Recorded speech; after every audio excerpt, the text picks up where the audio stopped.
నమస్కారం. కార్యసిద్ధి కార్యక్రమానికి స్వాగతం. ఈరోజు బహుళ ఏకాదశి.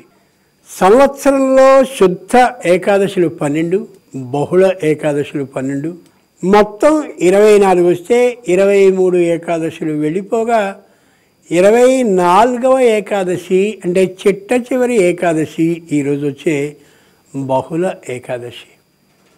బాగా ఆలోచించుకు చూసుకోవాలి. అందుకనే ఈ ఏకాదశి పేరు పాప విమోచని ఏకాదశి అన్నారు. పాపాలని విమోచని తొలగించగలిగిన శక్తి ఉన్న ఏకాదశి అని.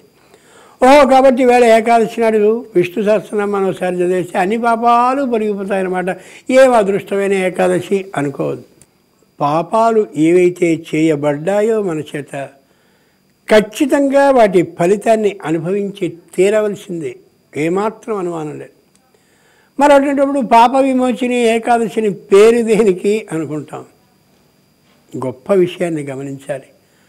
పెద్దలైనటువంటి వాళ్ళు ఈ బహుళ ఏకాదశి రోజున నది ఒడ్డుకో చెరువు ఒడ్డుకో వెళ్ళి ఆ రెండూ కానీ ఒకవేళ మన ఊళ్ళో సాధ్యం కాకపోతే దేవాలయంలోనికి ఏకాంతంగా వెళ్ళి తెల్లవారుజామున అక్కడ కూర్చుని మనం ఎన్నెన్ని తప్పులని చేశాం, ఎదుటి వాళ్ళకి ఎన్ని హానికరమైన పనులను చేశాం, ఎంతమంది గురించి ఎన్ని విధాలైనటువంటి అపనిందలని ప్రచారం చేశాం, కుటుంబాలకి కష్టాన్ని కలిగించేటటువంటి ఎన్ని పనుల్ని చేశాం, సొంత పుత్రులకు కూడా ఏ విధమైన అపకారాన్ని చేశాం అని ఎవళ్ళకి వాళ్ళు తమకుగా చేసినటువంటి పాపాలన్నింటినీ కూడా స్పష్టంగా బుద్ధిలో గుర్తు తెచ్చుకుంటూ ఒక చోట రాసుకోవలసినటువంటి రోజు అని ఈ రోజుగా తెలియచెప్తారు.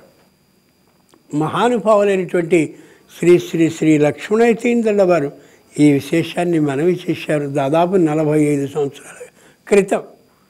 ఆ విధంగా ఎవరి మటుకు వారు చేసినటువంటి పాపాలన్నింటినీ కానీ తలుచుకున్నట్టయితే ఇన్ని తప్పుల్ని చేశానా, ఇన్ని నేరాలని చేశానా, అభిషేకాలని అర్చనని హోమాలని బ్రహ్మాండంగా చేసేస్తూ అన్నీ తొలగిపోవాలని అనుకుంటున్నానా, ఇంత తప్పు చేశాక నాకు పాపాల నుంచి విమోచనం ఎలా లభిస్తుంది? కాబట్టి ఇక్కడి నుంచైనా సరే ఈ దోషాలను నేను చేయకూడదనేటటువంటి స్థిరమైన నిశ్చయాన్ని పొందగలిగితే అప్పుడు కార్యసిద్ధి జరుగుతుంది అనే యథార్థాన్ని గమనించాలి. ఎంతకాలం నేరాన్ని చేసుకుపోతూ ఉంటాం? ఎప్పుడో దానికి అడ్డు ఆపు అనేది ఉండాలిగా. అంచేత అబద్ధాలని మాట్లాడడం, వంచనని చేస్తూ ఉండడం, ఇతరుల సొమ్ముని కాచేయటం, ఇతరుల ఇంట్లో ఉంటూ వారికి ఏ విధంగానూ అద్దె చెల్లించకపోవడం, ఇతరులకి సంబంధించిన ఆస్తులని కాజేయడం, ఇవన్నీ నీకు సుఖాలని శుభాలని కలిగిస్తాయా?